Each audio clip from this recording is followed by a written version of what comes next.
باللہ من الشیطان الرجیم بسم اللہ الرحمن الرحیم ولا تلبسوا الحق بالباطل وتکتموا الحق وانتم تعلمون، نہ خلط ملط کرو حق کو باطل کے ساتھ اور نہ ہو وہ چھپانے والے حق کو اور تم جانتے بھی ہو۔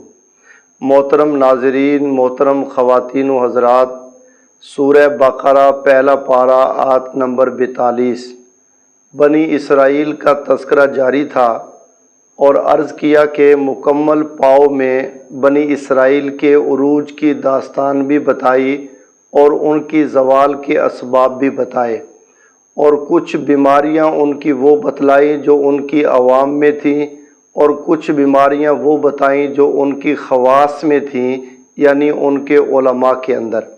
یہاں اللہ تعالیٰ نے اس آیت میں ان کے خواص یعنی علماء یہود کی بیماریاں بتائی ہیں، اور بالخصوص دو بیماریاں ان کے اندر عام تھیں۔ پہلی یہ تھی کہ حق باطل آپس میں خلط ملط کرتے تھے، وہ حق کے نمائندے نہیں تھے، حق کے ترجمان نہیں تھے، حق کے داعی نہیں تھے، بلکہ وہ حق و باطل کو آپس میں ملا جلا دیتے تھے۔ اور یہ کس طرح؟ مثلا توریت کے بہت سارے مضامین انہوں نے اصل توریت سے نکال دیے اور اس کی جگہ دیگر مضامین انہوں نے داخل کر دیے، اور حق و باطل کا خلط ملط ہونا اس طریقے پر بھی تھا کہ سچ کے ساتھ انہوں نے جھوٹ ملا دیا اور آگے والے آدمی کو مغالطہ دے دیا، وہ یہ نہ سمجھ سکا کہ سچ کیا ہے اور جھوٹ کیا ہے۔ جدید زبان میں جس کو آپ پروپیگنڈا کرنا کہتے ہیں، تو یہ یہود جو ہے وہ اپنے دور میں پروپیگنڈا کرنے کے امام تھے، جیسے جدید دور کا فرنگی ہے۔ چنانچہ اور حق بھی چھپاتے تھے، اور بالخصوص وہ حق جو نبی پاک صلی اللہ علیہ وسلم کی آمد سے متعلق تھا۔ توریت کی وہ آیتیں انہوں نے توریت سے نکال دیں، یا اگر نہ نکال سکے تو کم از کم اس کے اوپر ہاتھ رکھ کے تو سامنے سے اس کو چھپا دیا گیا۔ چنانچہ امام قرطبی نے اس آیت کی تفسیر میں ایک بڑا دلچسپ واقعہ نقل کیا سلیمان بن عبد الملک کا اور ابو حازم کا۔ میں وہ یہ چاہتا ہوں کہ آپ کی دلچسپی کے لیے وہ واقعہ منوان آپ کے سامنے نقل کروں۔ سلیمان بن عبد الملک مدینہ منورہ میں تشریف لائے تو انہوں نے آ کر پوچھا یہاں کوئی ایسا آدمی ہو جس نے رسول اللہ صلی اللہ علیہ وسلم کے صحابی کی صحبت اٹھائی ہو؟ تو لوگوں نے کہا کہ ہاں ابو حازم ہے، میں ان کو بلاؤ۔ ابو حازم تشریف لائے تو ان سے کہا کہ کیا بے مروتی ہے کہ ساری دنیا ہم سے ملنے کے لیے آئے اور تم نہ آئے؟ ابو حازم نے کہا کہ تم مجھے نہیں جانتے، میں تمہیں نہیں جانتا، تو اس میں بے مروتی کون سی ہے؟ پھر سلیمان بن عبد الملک نے ان سے سوال کیا، ابو حازم بتاؤ کہ موت سے گھبراہٹ کیوں ہوتی ہے؟ ابو حازم نے جواب دیا کہ ہم نے اپنی دنیا اسباب سے اور سامان عشرت سے آباد کر رکھی ہے، اور جو آخرت ہے وہ اعمال سے ویران ہے، تو آبادی چھوڑ کر انسانی فطرت ہے کہ ویرانے کی طرف جانے کو جی نہیں چاہتا۔ پھر سلیمان ابن عبد الملک نے دوسرا سوال ان سے یہ کیا کہ اللہ تعالیٰ کے ہاں اچھا کون ہے اور برا کون ہے؟ نیک کو اللہ تعالیٰ کے ہاں پیشی کیسے ہوگی؟ تو ابو حازم نے جواب دیا کہ نیک آدمی قیامت والے دن اللہ کی بارگاہ میں ایسے پیش ہوگا جیسے دور دراز کا مسافر اپنے گھر میں بڑے عرصے کے بعد خوش و خرم لوٹے، تو نیک بھی اللہ کی بارگاہ میں ایسے پیش ہوگا، اور بد آدمی اللہ کی بارگاہ میں ایسے پیش ہوگا جیسا کہ ایک بھگوڑے غلام کو پکڑ کر جو ہے وہ اپنے مالک کے پاس پیش کیا جائے۔ تو سلیمان نے پھر اس کے بعد تیسرا سوال کیا، کاش کہ ہمیں پتہ چل جاتا کہ اللہ تعالیٰ نے ہمارے لیے کون سی صورت تجویز کر رکھی ہے۔ تو ابو حازم نے کہا کہ یہ تو اب قرآن پہ پیش کر دو، تو قرآن تمہیں بتلا دے گا کہ تمہاری صورتحال قیامت والے دن اللہ کی بارگاہ میں کیا ہوگی۔ تو سلیمان نے پوچھا وہ کیسے؟ ابو حازم نے قرآن کی آیت پڑھی، ان الابرار لفی نعیم و ان الفجار لفی جہیم، کہ جو ابرار ہیں وہ قیامت والے دن جنت، نعمتوں والی جنت میں ہوں گے، اور جو فجار ہیں وہ جو ہے قیامت والے دن جہنم کے اندر ہوں گے۔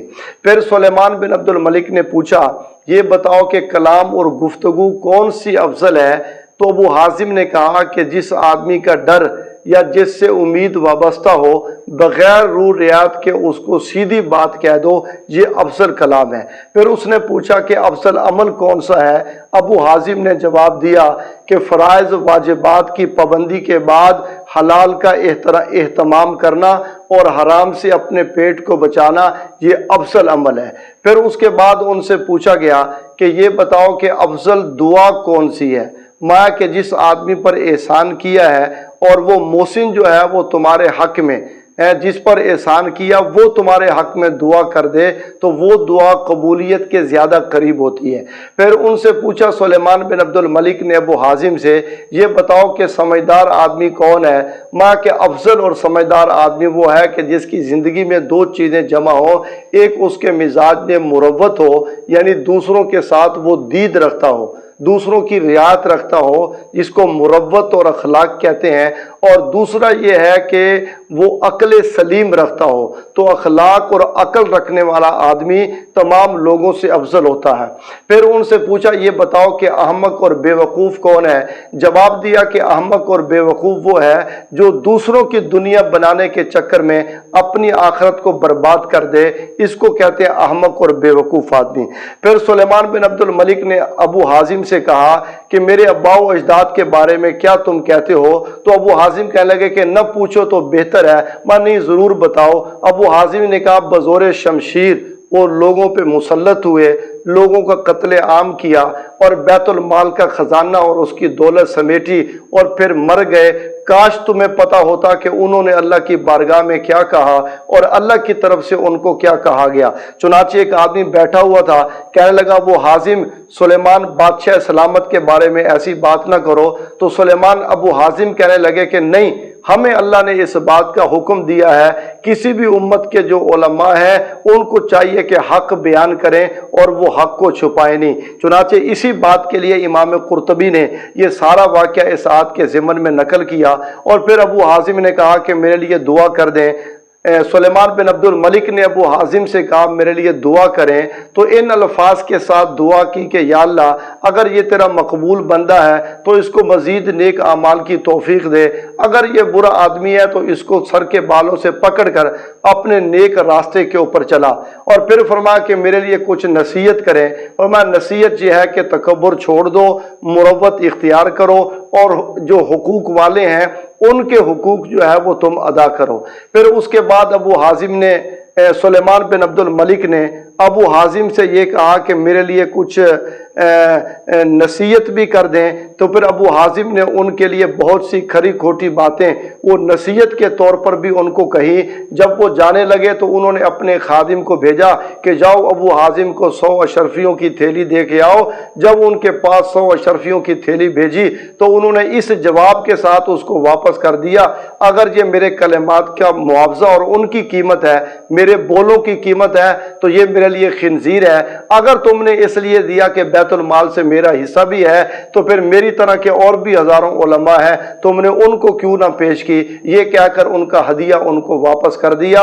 تو محترم ناظرین، کسی بھی امت کے علماء کا فرض ہے کہ وہ حق بات کہیں، اور جو ہے نا وہ اگر حق بات کہنے کی پاداش میں اگر ان کو اپنی جان کا نذرانہ بھی پیش کرنا پڑے تو وہ سمجھ لیں کہ ان کا خون حسین ابن علی سے زیادہ قیمتی نہیں ہے۔ اللہ تعالی ہم سب کو قرآن سمجھنے کی، اس امت کی عوام کو عوامی بیماریوں سے بچنے کی، اور جو خواص ہیں ان کو خواص کی بیماریوں سے بچنے کی توفیق عطا فرمائے۔ وما علینا الا البلاغ۔